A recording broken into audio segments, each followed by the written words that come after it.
नमस्कार. कधी विचार केलाय का, की आयुष्य आपल्याला कधी-कधी अशा वळणावर आणून उभं करतं, जिथे ते आपल्याला इतकं काही दाखवतं, की ते सांभाळणं आपल्याला अक्षरशः कठीण होऊन बसतं. आज आपण अशाच एका क्षणाबद्दल बोलणार आहोत, एका खूप खोल अनुभवाबद्दल. कधीतरी आपल्या सगळ्यांनाच असं वाटतं ना, की बास झालं आता. हे अर्धवट सत्य, हे तुकड्या-तुकड्यांमधलं ज्ञान. आपल्याला सगळं काही एकदम स्पष्ट हवं असतं. संपूर्ण चित्र, जसं आहे तसं. जिथे सगळे धागेदोरे एकत्र येतील आणि सगळं काही क्लिक होईल. जर आपल्याला हा खोलवरचा विचार आपल्यासा वाटत असेल तर आमच्यासोबत नक्की जोडलेले राहा आणि हार्टसिद्धी चॅनलला सबस्क्राईब करा. चला तर मग आजच्या या अद्भुत कथेला सुरुवात करूया. तर गोष्ट आहे भगवद्गीतेच्या त्या टप्प्यावरची जिथे अर्जुन अगदी याच अवस्थेत पोहोचलेला आहे. कृष्णाकडून इतकं काही ऐकल्यानंतर आता तो फक्त एक योद्धा राहिलेला नाहीये, तो एक साधक बनलाय, ज्याला आता अंतिम सत्य जाणून घ्यायचंय. कर्म, ज्ञान, आत्मा या सगळ्याबद्दल ऐकल्यानंतर अर्जुनाला आता एक प्रकारचा आत्मविश्वास आलाय. त्याला वाटतंय की हो, आता मी तयार आहे. आणि तो अगदी विश्वासाने म्हणतो, हे कृष्णा, मला तुझे शब्द समजले, पण आता आता मला हे सगळं, हे संपूर्ण वास्तव, हे विश्व जसं आहे तसं पाहायचंय. बघा, प्रत्येक प्रामाणिक साधकाच्या आयुष्यात हा क्षण येतोच आणि कदाचित आपल्याही आयुष्यात कधी ना कधी हा क्षण नक्कीच आला असेल. पण गंमत माहितीये का कुठे आहे? इथेच मानवी स्वभावाचा एक मोठा आणि मजेशीर विरोधाभास दडलेला आहे. म्हणजे आपण सत्याची, स्पष्टतेची मागणी तर करतो, पण ते विराट सत्य पेलण्याची आपली तयारी असते का? आपण म्हणतो, मला सत्य हवंय. पण आपल्या मनात कुठेतरी एक छोटीशी अट असते, की ते सत्य असं असावं जे माझ्या आयुष्यात व्यवस्थित बसेल, मला फार त्रास देणार नाही. आपण म्हणतो, मला नात्यात प्रेम हवंय, पण त्यासाठी स्वतःला बदलण्याची तयारी नसते. आपण म्हणतो, मला आयुष्यात वाढ हवीये, पण ती आपल्या सोयीनुसार, आपल्या नियंत्रणात असलेल्या गतीने. हाच तो मानवी स्वभाव आहे, नाही का? याचा अर्थ अर्जुनाची किंवा आपली समस्या ही अज्ञानाची नाहीये, ती आहे आपल्या क्षमतेची, म्हणजे कॅपॅसिटीची.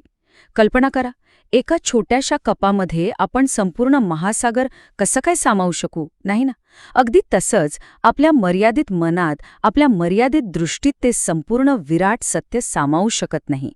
म्हणजे समस्या महासागराची नाहीये, तर कपाच्या आकाराची. पण कृष्ण बघा, तो अर्जुनाच्या या निरागस विनंतीची चेष्टा करत नाही, तो त्याला कमी लेखत नाही. उलट एका आईच्या ममतेने, प्रचंड करुणेने तो प्रतिसाद देतो. कृष्ण, तू तयार नाहीयेस असं म्हणून त्याला नाकारत नाही. या उलट तो एक खूप सुंदर वचन देतो. तो म्हणतो, अर्जुना, तू हे तुझ्या या साध्या डोळ्यांनी पाहूच शकणार नाहीस. पण काळजी करू नकोस, मी तुझ्यासाठी तुझी दृष्टीच विस्तारित करीन. ही गोष्ट लक्षात घ्या, जोपर्यंत स्वीकारणारा ते सत्य सामावून घेण्यासाठी तयार होत नाही, तोपर्यंत ते प्रकट होत नाही. कृष्णाची योजना किती सुंदर आणि पद्धतशीर आहे बघा. पहिला टप्पा दृष्टीचा विस्तार, दुसरा मर्यादा दूर करणे, आणि मगच तिसरा टप्पा सत्याचं प्रकटीकरण. आपल्या आयुष्यातही तर असंच घडतं, नाही का?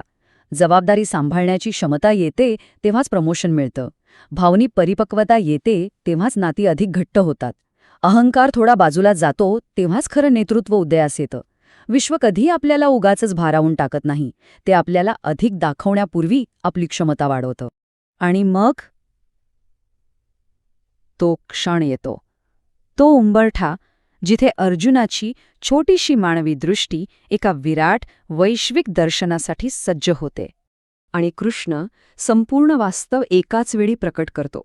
एक विचार म्हणून नाही, एक गोष्ट म्हणून नाही, तर एक प्रत्यक्ष जिवंत अनुभव म्हणून. अर्जुन पाहतो, अंतहीन गती, ग्रहतारे जन्माला येत आहेत आणि त्याच क्षणी नष्ट होत आहेत. तो पाहतो की निर्मिती आणि विनाश या दोन वेगळ्या गोष्टीच नाहीतच, ते तर एकाच वैश्विक नृत्याचे दोन भाग आहेत.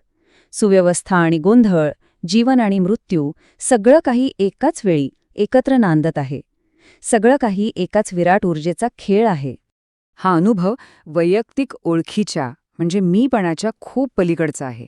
मी अर्जुन ही त्याची ओळख त्या विराट दर्शनात अक्षरशः विरघळून जाते. हा अनुभव इतका विशाल आहे, इतका मोठा आहे, की अर्जुनाचा अहंकार तो सहनच करू शकत नाही. तो थरथर कापायला लागतो, भीतीने नाही तर त्या दर्शनाच्या भव्यतेने, त्या विराट सत्याच्या आदराने. आणि त्याच क्षणी त्याला एक गहन सत्य उमगतं. वास्तव मला दिलासा देण्यासाठी अस्तित्वात नाही, ते आदर करण्यासाठी अस्तित्वात आहे. या एका वाक्यात या अध्यायाचं संपूर्ण सार दडलेलं आहे. ही तर झाली अर्जुनाची गोष्ट. पण आपल्या या धावपळीच्या आधुनिक जीवनात जेव्हा असे क्षण येतात तेव्हा आपण स्वतःला कसं सावरायचं? आपल्या आयुष्यातही असे क्षण येतात, जसं की अचानक खूप मोठं यश मिळतं, जे आपली ओळखच बदलून टाकतं. किंवा पालक बनण्याचा तो क्षण जो आपलं संपूर्ण जगच पालटून टाकतो. किंवा एखाद्या जवळच्या व्यक्तीला गमावल्यानंतर येणारी ती शांतता, ज्यात रोजच्या छोट्या छोट्या चिंता एकदम अर्थहीन वाटू लागतात. किंवा कधीतरी होणारा तो साक्षात्कार, जो आपल्या जुन्या समजुतींना एका क्षणात मोडून काढतो. हे क्षण आपल्याला भारावून टाकतात, कारण ते आपली समज आपल्या सोयीपेक्षा खूप जास्त वेगाने वाढवतात. अंकशास्त्रानुसार 11 हा एक मास्टर नंबर मानला जातो. तो काय दर्शवतो?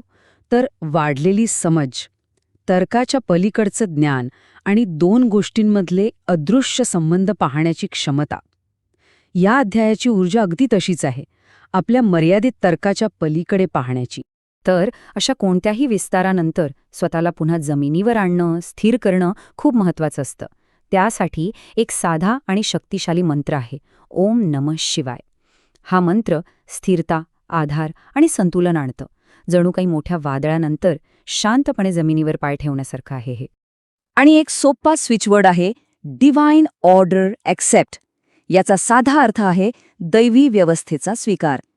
हे आपल्याला परिस्थितीशी लढण्याऐवजी तिचा स्वीकार करून आंतरिक शांती मिळवण्यासाठी मदत करतं. पण ह्या विराट विशाल दर्शनानंतर अर्जुनाने पुढे काय केलं असेल? इथून आपली कथा एका नवीन, खूप सुंदर आणि भावनिक वळणावर जाते. ते संपूर्ण ब्रह्मांडाचं रूप पाहिल्यानंतर अर्जुन एक खूप खूप मानवी गोष्ट करतो. तो हात जोडून कृष्णाला विनंती करतो की मला तुझं ते ओळखीचं, प्रेमळ आणि सौम्य रूप पुन्हा दाखव. त्याला ते विराट रूप नकोय, त्याला आता त्याचा मित्र, त्याचा सखा कृष्ण हवा आहे. आणि यातूनच एक खूप सुंदर प्रश्न निर्माण होतो. आयुष्याचा इतका मोठा अमर्याद विस्तार अनुभवल्यानंतरही आपलं मन, आपलं हृदय नेहमी जवळकीच्या, प्रेमाच्या आणि एका ओळखीच्या चेहऱ्याच्या शोधात का असतं? याचं उत्तर आपण पुढच्या भागात शोधणार आहोत. मनाला बळ देणाऱ्या अशा अधिक कथा आणि ज्ञानासाठी आमच्या या प्रस्तुतीला लाईक करा आणि हार्ट सिद्धीला सबस्क्राईब करा.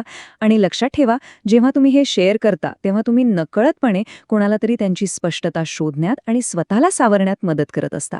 पुढच्या भागात नक्की भेटूया.